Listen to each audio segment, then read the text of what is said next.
2월 15일 월요일 말씀으로 여는 행복한 하루를 통하여 한 주를 시작할 힘과 또 위로를 얻는 시간이 되었으면 좋겠습니다. 우리 모두는 인생 가운데 어떠한 우선순위를 정해놓고 살아갑니다. 오늘 하루 나에게 주어진 일과 중 가장 중요한 것부터 우선순위를 정하기도 하고요. 무언가를 구입할 때 내게 정말 뭔가가 필요한지를 우선순위를 정해놓고 먼저 구입하고는 합니다. 오늘 말씀을 보니 예수님께서는 어떤 것이 우리의 삶 가운데 가장 큰 우선순위가 되어야 하는지, 정말 무엇이 가장 중요한지 알려주고 계십니다. 저희가 오늘 마태복음 13장 44절로 58절의 말씀 가운데 먼저 44절로 46절의 말씀을 읽도록 하겠습니다. 천국은 마치 밭에 감추인 보화와 같으니 사람이 이를 발견한 후 숨겨두고 기뻐하며 돌아가서 자기의 소유를 다 팔아 그 밭을 사느니라. 또 천국은 마치 좋은 진주를 구하는 장사와 같으니 극히 값진 진주 하나를 발견하매 가서 자기의 소유를 다 팔아 그 진주를 사느니라.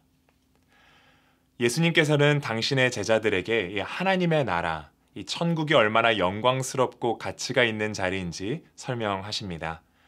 여기서 두 가지의 비유를 설명하시는데 첫 번째는 저희가 잘 아는 밭에 숨겨진 보화입니다.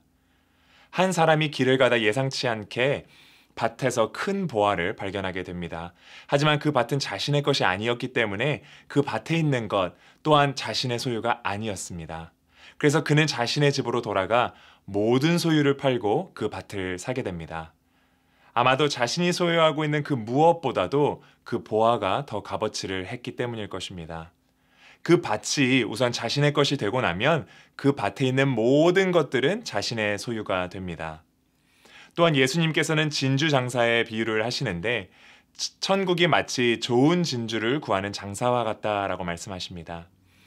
한 사람이 극히 값진 진주 하나를 발견하고는 가서 자신의 소유를 팔아 진주를 샀다고 말씀하십니다. 그 가치를 아는 사람은 그것을 얻기 위하여 자신의 모든 소유를 팔면서 기뻐할 줄 아는 사람입니다. 그때 아마 주위의 사람들이 이상하게 생각했을 수도 있습니다. 이 보화와 진주, 곧 천국은 당장에는 많은 대가를 치러야 하는 것처럼 보이지만 그 순간에는 그 사람들이 그것이 얼마나 값어치를 하는지 모를 수 있기 때문입니다. 하지만 우리가 이 본문을 통하여 배울 수 있는 것은 무엇입니까? 하나님의 나라는 모든 것을 버릴 가치가 있으며 그것만으로도 기쁨이 된다는 것입니다. 하나님의 나라는 이 세상의 그 어떤 것보다도 귀한 절대 가치를 지녔습니다. 천국의 가치를 아는 사람들은 그것을 위하여 자신의 모든 것을, 자신의 생명까지도 아낌없이 투자할 줄 아는 사람입니다. 사도 바울은 빌립보서 3장 8절에 또한 모든 것을 해로 여김은 내 주 그리스도 예수를 아는 지식이 가장 고상하기 때문이라. 내가 그를 위하여 모든 것을 잃어버리고 배설물로 여김은 그리스도를 얻고 그 안에서 발견되려 함이니 라고 말씀했습니다. 우리는 오늘 하루 가운데 예수님, 주님 한 분만이면 충분합니다 라고 고백하고 있는지 한번 되새겨보기를 소망합니다. 저희가 이어서 47절로 52절의 말씀을 함께 읽겠습니다. 또 천국은 마치 바다에 치고 각종 물고기를 모는 그물과 같으니 그물에 가득함에 물가로 끌어내고 앉아서 좋은 것은 그릇에 담고 못된 것은 내버리느니라. 세상 끝에도 이러하리라. 천사들이 와서 의인 중에서 악인을 갈라내어 풀무불에 던져 넣으리니 거기서 울며 이를 갈리라. 이 모든 것을 깨달았느냐 하시니 대답하되 그러하오이다. 예수께서 이르시되 그러므로 천국의 제자된 서기관마다 마치 새 것과 옛 것을 그 곳간에서 내오는 집주인과 같으니라. 여기 말씀을 보니 예수님께서는 천국이 바로 이 그물과 같다라고 말씀하시는데 여기서 이 그물은 배 두 척의 양끝에 고정시켜 바다의 바닥까지 깊게 훑으면서 고기를 잡는 저인망을 말합니다. 여기서 보니 헬라어 파스라는 단어가 사용되었는데 그것은 고기를 골라서 잡는 것이 아니라 그 그물에 걸리는 모든 고기를 포획한다라는 의미입니다. 즉, 이 그물에 모든 종류의 물고기들이 걸리게 되는 것처럼 천국 복음은 인종과 성별, 신분과 학벌을 가리지 않고 이 세상 모든 사람에게 전파되어야 한다는 것을 말씀합니다.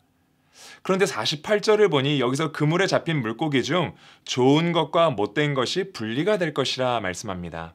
여기서 못되다라는 표현은 사실 부패하다, 회생 가능성이 없다라는 표현입니다. 또한 내버리다에 사용된 단어는 사실 좌정하다, 재판석에 앉다라는 뜻으로 마지막 때에 천국에 들어갈 자와 들어가지 못하는 자로 구분이 될 것이다 라는 의미입니다. 이 분리는 최후 심판을 말씀하시는 것으로 영원한 심판을 말씀하고 있습니다. 물론 이 일은 저희에게 개인적으로 주어진 일이 아니며 오직 하나님께서만 아시고 하나님께서만 마지막 날에 일하시게 됩니다. 그러므로 우리는 세상 끝, 이 분리의 시간 전에 믿음을 고백하며 우리가 사랑하는 더 많은 사람들이 하나님의 아름다운 복음의 메시지를 듣고 또한 하나님의 자녀로 살아갈 수 있도록 도와야 할 것입니다. 그뿐만 아니라 나 스스로도 나의 영적 상태를 점검하며 나는 현재 그리스도 앞에서 어떠한 삶을 살아가고 있는가를 돌아보기 원합니다. 예수님께서 이 천국에 대한 비유들을 마치시고 제자들에게 이 모든 가르침을 깨달았는지 물으십니다. 그리고 그들에게 천국의 제자된 서기관이라는 개념을 제시하십니다. 그들은 지금 예수님을 통해 도래한 하나님의 나라는 새 것과 옛 것으로 표현된 율법을 모두 이해하고 전할 수 있는 사람들입니다. 즉 구약의 가르침인 율법과 또한 예수님의 가르침을 통한 새 진리를 적절하게 배우고 활용해서 다른 이들을 교육하는 사람이 되라는 말씀이십니다. 신실한 청지기가 되기 위해서는 주인의 뜻을 바르게 이해해야 하기 때문입니다. 예수님께서는 제자들이 당신을 따름으로 해서 그 전에 모든 지식을 지우기 원하지 않으셨습니다. 오히려 그 갖고 있는 지식을 이 새로운 빛에 비추어 보고 그 안에서 새로운 섬김을 위하여 쓰라고 말씀하시는 것입니다. 우리가 이 명령을 따르게 되면요, 우리 안에 풍부한 지혜와 지식을 갖게 됩니다. 나의 지식을 이 세상 가운데 어떻게 사용해야 하는지 바로 지혜롭게 사는 삶을 알게 되는 것입니다. 그리고 그 천국 복음의 진리를 세상에 전할 수 있게 됩니다. 마지막으로 저희가 53절로 58절의 말씀을 함께 나누겠습니다. 예수께서 이 모든 비유를 마치신 후에 그곳을 떠나서 고향으로 돌아가사 그들의 회당에서 가르치시니 그들이 놀라 이르되 이 사람의 이 지혜와 이런 능력이 어디서 났느냐? 이는 그 목수의 아들이 아니냐? 그 어머니는 마리아, 그 형제들은 야고보, 요셉, 시몬, 유다라 하지 않느냐? 그 누이들은 다 우리와 함께 있지 아니하냐? 그런즉 이 사람의 이 모든 것이 어디서 났느냐 하고 예수를 배척한지라. 예수께서 그들에게 말씀하시되 선지자가 자기 고향과 자기 집 외에서는 존경을 받지 않음이 없느니라 하시고 그들이 믿지 않음으로 말미암아 거기서 많은 능력을 행하지 아니하시니라. 모든 비유와 가르침을 마치신 예수님께서 자신의 고향으로 돌아가십니다. 그리고 바로 예수님께서는 회당에서 가르치기 시작하십니다. 원래 이 회당이라는 곳은 지식이 풍부한 유대교 지도자들만 가르칠 수 있는 곳이었습니다. 그렇기 때문에 서기관이나 바리새인도 아니었던 예수님께서 이 자리에서 누군가를 가르친다는 것을 사람들은 의아해했을 것입니다. 그들이 이 사람의 지혜가 도대체 어디에서 왔느냐라는 질문은 정말 너무나 지혜로운 예수님 어디서 이 지혜를 배우셨는가 그것이 궁금했다기보다는 오히려 의심하는 의심의 표현이었습니다. 왜냐하면 그들의 뇌리에는 예수님의 과거의 모습, 어렸을 때의 모습만 있었기 때문입니다. 내가 너의 부모가 누구인지도 알고 어떤 배경에서 자랐는지도 아는데 감히 너가 누구라고 라는 표현이 더 적절할 수 있습니다. 즉 너는 가르칠 자격이 없다라고 말하는 것이죠.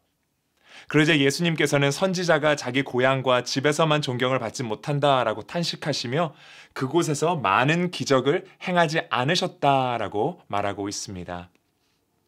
그 고향 사람들은 어쩌면 다른 누구보다 예수님에 대한 많은 정보를 갖고 있었을 것입니다.